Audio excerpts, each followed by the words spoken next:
할렐루야. 네, 하나님을 찬양합니다. 오늘 함께 나눌 말씀의 제목은 나는 가난한 자인가입니다. 이 제목과 함께 질문을 드리며 말씀을 시작하려 합니다. 사랑하는 성도님들, 그리고 우리 청년 여러분, 또 우리 청소년, 우리 친구들, 여러분은 가난한 자이십니까? 어떻습니까? 이 질문 앞에 어떠한 대답을 내놓으시겠습니까? 말씀을 들으면서 여러분들이 생각한 나는 가난한 자인가? 라는 그 답변 앞에 그 답에 집중하지 말고 오늘 계속해서 나는 가난한 자인가? 라는 이 질문을 붙들고 말씀 가운데 끊임없이 스스로에게 질문을 던져보시기를 주님의 이름으로 축복합니다. 얼마 전 신대원에서 같이 공부했던 우리 동기 목사님들을 오랜만에 만났습니다. 코로나19 때문에 자주 보지 못했던 상황 속에서 만나 기쁨으로 이런저런 이야기를 하고 있었습니다.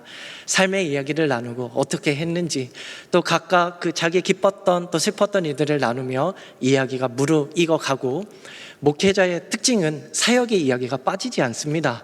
그래서 각각 자기가 어떻게 사역을 하고 있는지, 어떤 부서를 맡아서 있는지, 또 고충이 뭔지 이런 이야기들을 하게 되었습니다.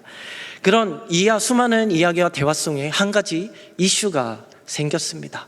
그 이슈는 어떤 것이었냐면은 한 목사님이 서울에서 사역을 하고 있는데 초등부 부서를 맡아서 사역을 하고 있습니다. 어느 주일날 말씀을 준비하려고 준비를 하고 그 말씀이 거지 나사로와 부자라는 제목을 가지고 우리 초등부 아이들에게 말씀을 전했다고 합니다. 그런데 놀라운 것은 그 말씀을 들었던 초등부 아이들이 거지가 무엇인지를 잘 모르더랍니다. 그래서 이 거지를 한 번도 직접 본 적도 없고 또 어느 한 드라마나 영화나 이런 데서만 얼추 보기만 했었지 체감이 잘 가지 않는다라는 아이들의 이야기가 있었다고 합니다. 그래서 이 목사님은 너무나 당황을 하고 설교하면서 아이들과 이 거지 나사로와 부자 이야기를 하면서 이 거지에 대해서 공감하고 설명하는데 많은 어려움이 있었다라는 고충을 토로했습니다. 물론 사역하는 그 서울이라는 어느 한 지역의 특수한 상황일 수도 있습니다. 하지만 그 이야기를 함께 나눴던 그곳에 있던 많은 우리 목사님들이 같이 서로 공감했던 것은 거지와 또 이러한 가난함 이런 거에 대한 부분에서 많이들 잘 모르고 있다는 것에 있어서는 서로가 공감하고 있던 이슈였습니다. 초등부서뿐만 아니라 중등부, 고등부 그리고 청년에 이르기까지 거지, 가난함이라는 단어가 이제는 설명이 필요하고 그리고 각자의 삶에서 이해하고 공감하기까지 시간이 필요한 세대가 되었다는 것을 저희는 그 모임을 통해서 잠시나마 좀 볼 수 있었습니다.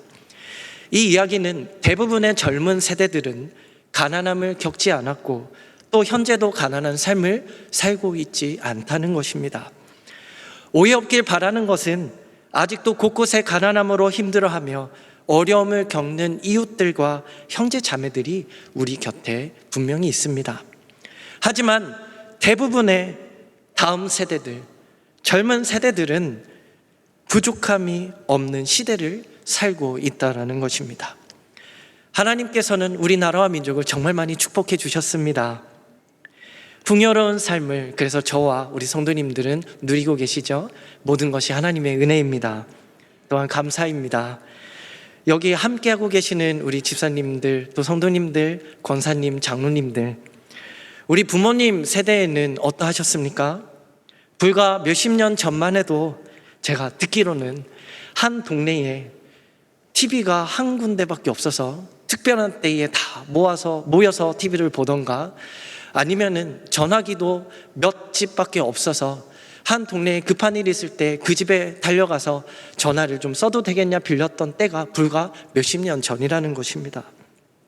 생일날에는 생일날이 아니면은 고기를 먹을 수가 없었고 많은 경제적 어려움에 부모님들은 자신의 배를 굶주리면서도 자녀들을 먹이며 자녀들의 학업을 뒷바라지했던 부모님들의 세대. 이보다도 더 멀리 가지 않고 90년대와 2000년대만 보더라도 지하철마다 또 시장의 골목마다 구걸하는 노숙자나 또한 거린들을 우리는 자주 볼 수 있었습니다. 하지만 지금은 어떻습니까? 어느덧 그 지독한 가난이 그저 과거로만 끝나지 않았습니까? 나는 가난한 자인가라는 질문을 우리 성도님들께 드렸습니다. 어떠한 답이 각각 나오셨나요? 가난해서 몇 끼 식사를 나는 오늘 굶으면 안 되는데 한 끼 식사를 어떻게 해야 되지 걱정하고 계십니까? 차비가 없어서 내일 직장을 가야 하는데 걸어서 가야 하나? 이 차비를 어디서 구하지라고 그 간절함에 고민하고 계십니까?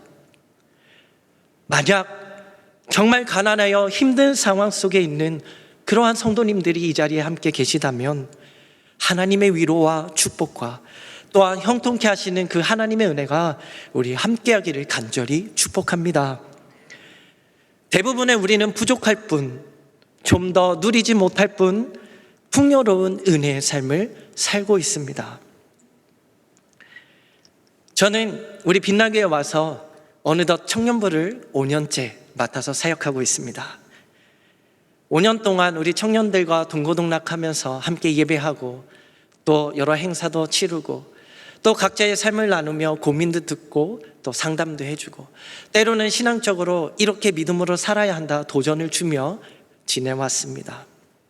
그런 저 역시 청년들과 함께했던 저 역시 아까 이전에 이야기했던 목사님들의 이야기에 공감할 수밖에 없었습니다. 얼마 전 교회 우리 모든 교육부서와 우리 성도님들이 함께하는 가스펠 프로젝트를 가지고 우리 청년부가 온라인으로 나눔을 진행했습니다. 그 나눔은 부활하신 예수님께서 제자들을 찾아가시다라는 주제였고 온라인에서 수모임을 하는 우리 청년들은 리더들 따라서 그 질문에 삶을 나누기를 시작했습니다. 그 중에 예수님을 부인하고 스스로 절망 가운데 빠져서 애통해하고 슬퍼하고 있던 베드로를 찾아오셨던 그 예수님이 베드로에게 먹이시며 내가 나를 사랑하느냐 말씀하시며 다시 사명의 자리로 불러주셨던 그 이야기를 가지고 질문을 던졌습니다. 베드로처럼 절망에 빠져 있을 때에 내가 가장 힘들고 어려워할 때에 나에게 찾아오셔서 나를 만나주시고 나를 먹여주시고 위로해 주셨던 그 예수님과의 만남이 있었다면 이 시간 함께 나눠봅시다 라는 질문이었습니다. 리더가 이 질문을 가지고 우리 청년들에게 말을 걸었습니다. 근데 한참 동안도 아무도 대답을 하지 않는 것이었습니다. 순간 정적이 흘렀고 그래서 이 리더는 궁금했습니다. 왜 이야기를 하지 않느냐라고 물었을 때에 그때 청년이 이렇게 이야기하는 것입니다. 가장 힘들었었던 때를 생각을 해보니 없어서 말을 못하고 있었다라는 것입니다. 그래서 리더는 재빨리 눈치를 채고 그러면은 우리 가장이라는 것을 빼고 요즘에 좀 힘든 것들이 있다면 함께 우리 이야기를 해보자라는 그 진행을 지혜롭게 이어갔습니다. 그러자 말을 하지 않았던 우리 청년들은 코로나19 때문에 만남이 자유롭지 못해서 참 힘들고 어렵습니다. 학교를 잘 가지 못하는 이 상황이 괴롭고 힘듭니다. 아르바이트를 구해야 되는데 구하기는 힘들고 또 아르바이트를 하는 그 일정들이 너무나 힘듭니다라는 삶의 소소한 어려움들을 이야기하기 시작했습니다. 이렇게 어렵게 시작한 나눔을 가졌다라고 리더가 이야기합니다. 그 후 리더는 저에게 찾아와서 이렇게 이야기합니다. 이런 요청을 하는 것이죠. 목사님, 나는 질문에서 가장 힘들었던 때라는 이 가장이라는 이 부사를 넣고 보니까 우리 청년들이 대답하기가 좀 어려운 것 같습니다. 그래서 앞으로 나눔 질문할 때에 이 가장 아니면 특별히 이러한 부분을 빼고 그냥 어려운 때가 있었다면 하나님을 만났던 때가 있었다면 이런 식으로 좀 평이하게 질문을 바꿔주시면 안 되겠냐라는 요청이었습니다. 그래서 저는 이 이야기를 쭉 듣고 그렇구나. 요즘 청년들은 힘들고 가장 힘들고 어려웠던 상황들이 없을 수도 있겠구나라는 것을 인지를 하기 시작했습니다. 그래서 다시 요즘 세대를 배우며 공감하며 이해하려고 한 번 더 마음을 쏟았습니다. 그리고 잠시 침묵이 흐르고 이 청년 리더와 이런 이야기를 나눴습니다. 그런데 목사님이 가만히 생각해 보니까 가장 힘들었던 때가 없었다면 그만큼 예수님이 필요가 없었겠다. 예수님이 있어도 그만, 없어도 그만. 그러하지 않았을까? 나는 이 질문 앞에 그 리더는 이 말에 공감하면서 그럴 수도 있겠네요 라는 리더의 답변을 들었습니다. 저는 이 상황을 듣게 되고 또 우리 청년들의 상황을 실감하면서 깊은 고민에 빠졌습니다. 어떻게 우리 청년들에게 이 마음을 심어줄 수 있을까? 또 어떻게 하나님을 간절히 찾게 할 수 있을까? 이 고민이 저에게는 숙제로 남고 지금도 계속 씨름하고 있습니다. 그러던 중에 삶의 간절함이 없는 이 시대가 되었구나, 이것을 간접적으로 경험하게 되는 사건이었습니다. 오늘 이 풍요로운 삶이 우리에게는 축복이지만 동시에 영적으로는 많은 것들을 잃어버리게 되었다라는 것입니다. 복음이 필요하지 않는 세대와 시대, 예수님이 간절하지 않는 세대와 시대, 사랑하는 성도님들은 어떻습니까?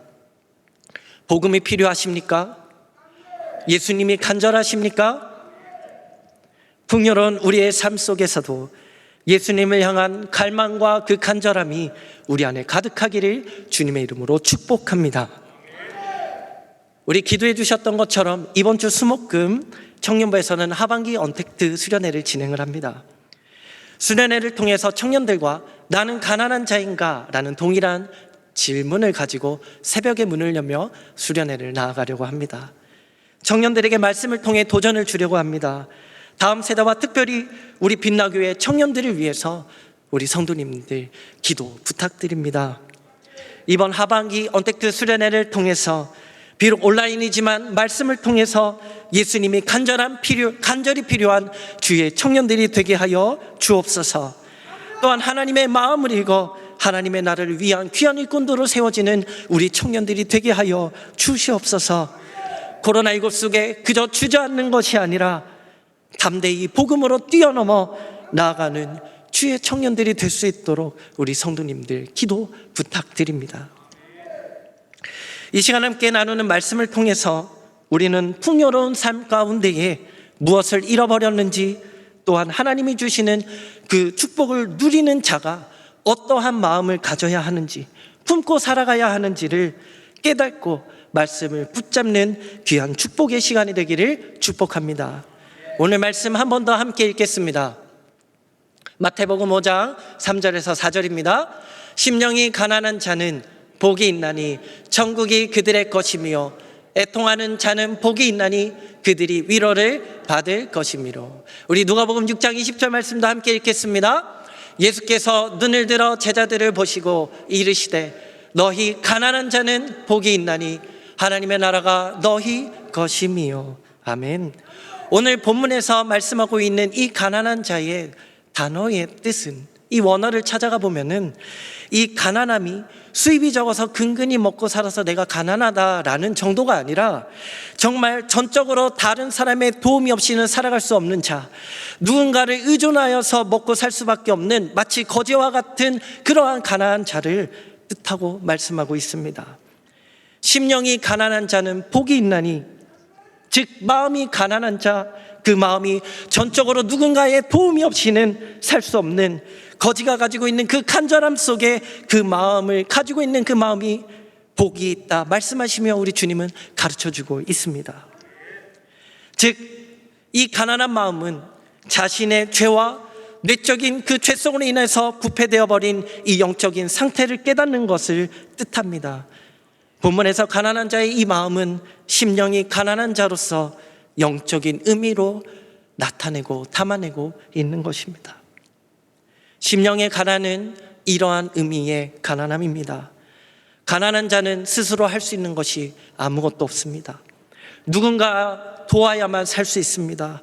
다시 말해서 나는 아무것도 할 수가 없고 오직 하나님이 나의 도움이시라는 이 고백하는 자가 가난한 자요, 심령이 가난한 자입니다. 심령이 가난한 자는 종교적인 의무를 열심히 행하고 있다 해서 자신이 바르다고 말하지 않습니다. 자신의 의를 나타내지 않습니다. 또한 자신을 의롭게 여기지도 않습니다. 자신의 마음을 살피고 자신의 죄와 이 내적인 죄성인 부패로 인하여서 그 깊이를 깊이 인식하며 나아갑니다. 그럴 때에 영적으로 공고하고 눈멀고 벗어버린 내가 그런 자임을 깨닫고 부끄러움 속에 근심하고 탄식하며 하나님께 부르짖으며 나아가게 되는 것입니다. 그러나 이 마음이 부유한 자들은 이 죄를 심상히 여기지 않습니다. 자신이 얼마나 영적으로 공고하며 피곤하며 눈멀고 벌거벗은 자인임을 깨닫지 못합니다. 이사야 66장 2절에서 3절 말씀을 이렇게 말씀하고 있습니다. 함께 읽겠습니다. 나 여호와가 말하노라. 내 손이 이 모든 것을 지었으므로 그들이 생겼느니라. 물은 마음이 가난하고 심령에 통회하며 내 말을 듣고 떠는 자 그 사람은 내가 돌보려니와 소를 잡아들이는 것은 살인함과 다름이 없이 하고 어린 영혼은 제사 드리는 것을 개 목을 꺾음과 다름없이 하며 드리는 예물은 돼지의 피와 다름없이 하고 분향하는 것은 우상을 찬송함과 다름없이 행하는 그들은 자기의 길을 택하며 그들의 마음은 가증한 것을 기뻐한즉 즉 마음이 가난하여 무능력과 죄악으로 인해 통회하며 하나님의 말씀을 붙들며 나아가는 자는 하나님께서 돌보신다 말씀하십니다. 하지만 3절 말씀처럼 여러 가지 종교적인 의무를 가지고 행하지만 자기 열심에 빠져 있고 자기의 길을 택하며 나아가며 그들의 마음은 가증한 것을 기뻐하고 하나님 목전에서 악을 행하며 하나님이 기뻐하지 않는 것을 택하며 나아가는 그러한 자들을 향하여 심령이 부유한 자들이라 하나님 말씀하십니다. 하나님이 말씀하셔도 듣지 않고 오직 하나님 목전에서 악을 행하는도다 말씀하고 있습니다. 심령이 가난한 자는 자신이 이 죄인임을 깨닫고 하나님의 은혜를 구하며 나아갑니다.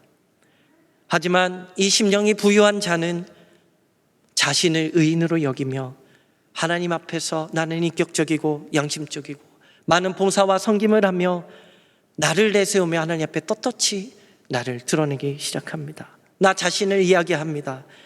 그러나 하나님은 이러한 자들을 향하여 이렇게 고발하고 계십니다. 요한계시록 3장 17절 말씀입니다.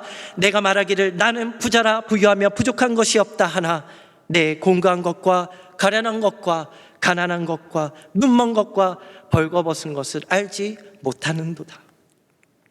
우리는 그저 지식으로 가난함을 아는 자가 아니라 실제로 심령이 가난한 자가 되어야 합니다. 그러므로 하나님의 그 임재 앞에 나와서 나 자신은 아무것도 아님을 하나님 앞에 고백해야 합니다. 나는 죄인임을 고백하며 하나님의 도움이 없이는 나는 살 수 없는 자임을 하나님 앞에 통회하며 고백해야 하는 것입니다. 나 자신에게는 옳은 것이 하나도 없음을 고백할 때에 심령이 가난한 자는 복이 있다 말씀하시는 그 은혜를 누리게 되는 것입니다. 심령이 가난하다라는 것은 우리의 영적의 가난함, 즉 우리의 마음의 죄성으로 인한 파탄을 하나님 앞에 고백하고 선언하며 하나님께 자백하는 것입니다. 철저한 내 자신의 무능력함을 하나님 앞에 아뢰는 것이 가난한 마음입니다. 나는 아무것도 아닙니다. 주님만 필요합니다라는 이 고백, 이 가사가 담겨있는 찬양이 있습니다. 시간이 계속 많이 있으면 함께 찬양하면 좋겠는데요, 한 구절만 제가 함께 부른다면 나는 없어도 주님이 곁에 계시면 나는 언제나 있습니다. 나는 있어도 주님이 곁에 없으면 나는 언제나 없습니다. 이 고백이 주님만이 나의 전부이십니다. 주님만이 나의 필요이십니다. 주님이 있으므로 내가 있고 주님의 내가 머물러 내가 기쁨 가운데 있습니다라는 이 아름다운 찬양의 가사의 고백처럼 이 가난한 마음이 우리 안에 함께하기를 주님의 이름으로 축복합니다. 복음의 거장 존 스터트 목사님은 마음이 가난하다라는 것은 우리의 영적인 가난함, 즉 우리의 이 심령의 파탄함을 하나님 앞에 자백하는 것이라 말씀하셨습니다. 왜냐하면 하나님의 그 거룩한 진노 앞에서 오직 하나님의 심판을 마땅히 받아야 할 죄인이 바로 우리라는 사실입니다. 그래서 하나님 나를 불쌍히 여겨 주옵소서, 나는 죄인입니다 고백하는 자가, 그러한 마음이 심령이 가난한 자라고 존 스토트 목사님은 말씀하셨습니다. 로마서 3장 10절에서 12절에는 이렇게 말씀하십니다. 기록된 바 의인은 없나니 하나도 없으며 깨닫는 자도 없고 하나님을 찾는 자도 없고 다 치우쳐 함께 무익하게 되고 선을 행하는 자는 없나니 하나도 없도다. 이 말씀의 고발을 진지하게 우리가 받아들이고 하나님 앞에서 내가 죄인임을 고백할 때에 우리는 가난한 자가 되는 것입니다. 심령이 가난한 자는 세리들과 같이 하나님 나를 불쌍히 여겨 주옵소서, 나는 죄인입니다라는 이 탄식이 있는 자가 가난한 자입니다. 심령의 가난은 우리를 회개의 길로 인도할 뿐만 아니라 우리에게 천국의 소망을 주며 더 나아가 3절의 말씀처럼 우리를 애통한 자가 받게 되는 그 복된 길로 우리를 인도해 갑니다. 심령이 가난한 자에게는 주님이 천국을 약속하셨습니다. 아멘. 자신이 죄인임과 하나님 앞에 무능력한 존재임을 깨달을 때에 길이요 진리요 생명 되시는 우리 주님을 구주로 영접할 수 있게 되기 때문입니다. 지난주 우리 바로 금요 성령 터치에 담임 목사님께서 천례역정 말씀을 가지고 설교해 주셨습니다. 목자들이 순례자와 희망 씨에게 천국을 볼 수 있는 그 만원경을 보여주었습니다. 그 말씀을 설교하셨죠. 저들은 이전에 지옥의 그 광경을 보고 두려움에 덜덜 떨면서 천국을 보여주는 그 만원경을 이렇게 덜덜 떨면서 제대로 초점을 맞추지 못한 채 그 천국을 희미하게만 보았다라고 말씀하셨습니다. 하지만 그 희미하게 보였던 천국마저도 그 순례자와 희망씨가 나가는 그 길에 소망을 갖고 품고 나가기에 충분했다라고 말씀하셨습니다. 저는 이 말씀을 다시 한번 묵상하고 준비하면서 천국을 바라보는 그 만원경, 이 초점을 조절하는 이 조절계가 바로 심령의 가난, 즉 마음이 가난함이 아닌가 생각을 해보았습니다. 심령이 가난한 자는 하나님의 말씀을 들으며 보이며 천국 복음이 가득한 하나님의 말씀을 받아들이는 자이기에 오늘 말씀처럼 심령이 가난한 자는 복이 있나니 천국이 그들의 것임이라, 이 말씀이 우리에게 복이 되는 줄 믿습니다. 심령의 가난함은 천국의 소망뿐만 아니라 애통하는 자가 받게 되는 그 복으로 우리를 인도한다 했습니다. 우리 말씀 함께 읽겠습니다. 마태복음 5장 4절입니다. 애통하는 자는 복이 있나니 그들이 위로를 받을 것이며, 이 애통함의 복은 하나님의 위로와 죄사함의 능력을 입는 복입니다. 심령이 가난한 자는 자신의 죄를 깨닫고 하나님 앞에 그 무능력함을 고백하며 자신의 죄로 인해서 그 애통하며 하나님 앞에 회개하는 자리로 나가게 되는 자를 말씀하고 있습니다. 그래서 애통한다라는 것은 심령이 가난한 데서부터 필연적으로 따라오는 것입니다. 지구촌교회를 담임하셨던 이동원 원로 목사님께서 이렇게 말씀하셨습니다. 하나님의 눈으로 자기 자신을 바라보는 사람은 더 이상 오만할 수가 없다. 그는 가난해질 수밖에 없습니다. 그리고 이 가난함에 대한 인식과 함께 애통이 시작됩니다. 가난한 마음은 애통한 마음으로 인도합니다. 그래서 가난 뒤에 나오는 이 애통은 죄 때문에 애통하는 애통입니다 라고 말씀하셨습니다. 이사야 66장 2절 말씀 한 번 더 읽어볼까요? 나 여호와가 말하노라, 내 손이 이 모든 것을 지었으므로 그들이 생겼느니라. 물은 마음이 가난하고 심령에 통회하며 내 말을 듣고 떠는 자, 그 사람은 내가 돌보려니와. 가난은 마음의 가난을 말하고 있습니다.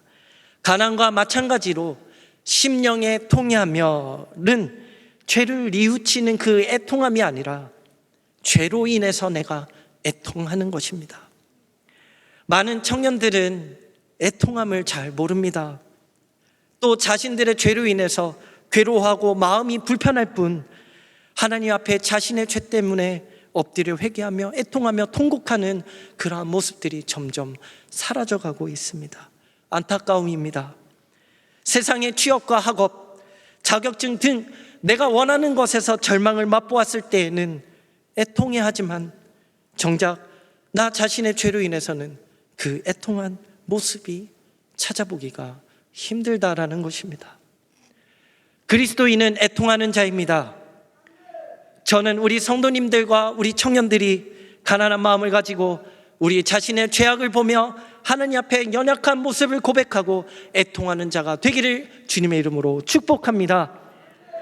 그래서 스스로의 그냥 연약한 모습에 그저 믿음을 포기하고 하나님의 붙들기를 포기하는 나약한 모습이 아니라 이 애통함을 가지고 죄 가운데에 하나님을 간절히 구하는 그러한 청년들, 다음 세대들, 우리의 자녀들이 되기를 간절히 소망합니다. 자신의 죄로 인해서 애통할 때에 하나님으로부터 오는 위로와 복이 우리에게 있습니다.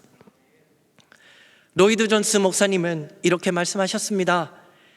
애통은 회심에 있어 그리하지만 기독교인들에게는 멈추지 않고 계속되어야 합니다. 왜냐하면 이 죄에 대한 책임이 나에게 있음을 발견하고 하나님의 뜻대로 살지 못하는 이 애통함이 때로는 우리를 낙심하고 힘들게 하지만 그것이 우리를 그리스도에게로 돌아가게 하는 하나님의 생명이 되기 때문입니다.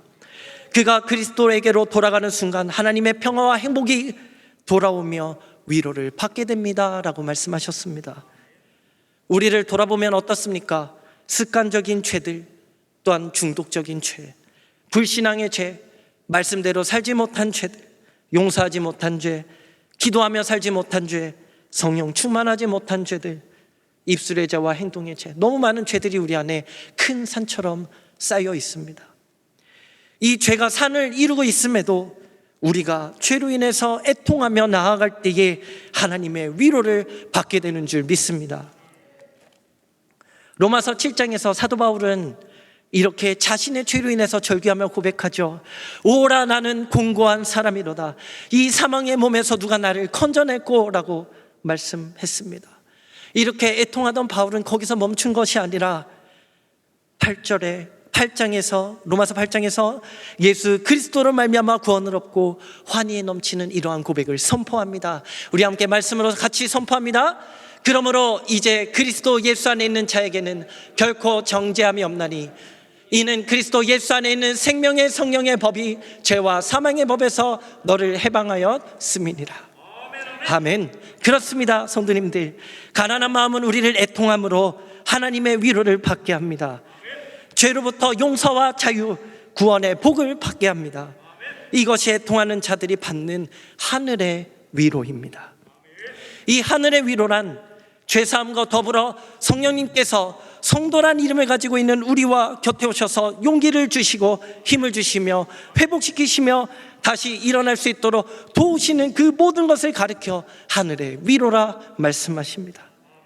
그리고 이 회개와 죄사함이 이것이 곧 가난한 자와 애통하는 자가 이 세상에서 받을 수 있는 하늘의 복이라, 하나님의 위로라 말씀하고 있습니다. 우리 마지막으로 시편 32편 1절에서 5절 말씀 함께 읽겠습니다. 허물의 사함을 받고 자신의 죄를 가려진 자는 복이 있도다. 마음에 간사함이 없고 여호와께 정죄를 당하지 않는 자는 복이 있도다. 내가 입을 열지 않을 때에 종일 신음함으로 내 뼈가 쇠하였도다. 주의 손이 주야로 나를 누르시오니 내 진흙이 빠져서 여름 가뭄의 마름같이 되었나이다. 내가 이르기를 내 허물을 여호와께 자복하리라 하고 주께 내 죄를 알고 내 죄악을 숨기지 아니하였더니 곧 주께서 내 죄악을 사하셨나이다. 아멘. 사랑하는 성도님들, 마지막으로 한 번 더 질문을 드리며 말씀을 마무리하려 합니다. 나는 가난한 자인가? 사랑하는 성도님들, 여러분은 가난한 자이십니까? 이 시간 하나님께 결단하며 고백합시다. 주님, 내게도 가난한 마음을 허락하여 주옵소서. 주님의 도우심이 없이는 살 수 없는 자임을 고백하게 하여 주옵소서. 나의 죄악과 무능력을 깨닫게 하여 주시고 애통하는 자로 하늘의 복을 탐하내는 복된 사람이 되게 하여 주옵소서. 오늘도 하늘의 은혜를 사모하며 함께 우리 찬양으로 고백하며 결단하며 나가겠습니다. 우리 심령이 가난한 자 찬양하겠습니다.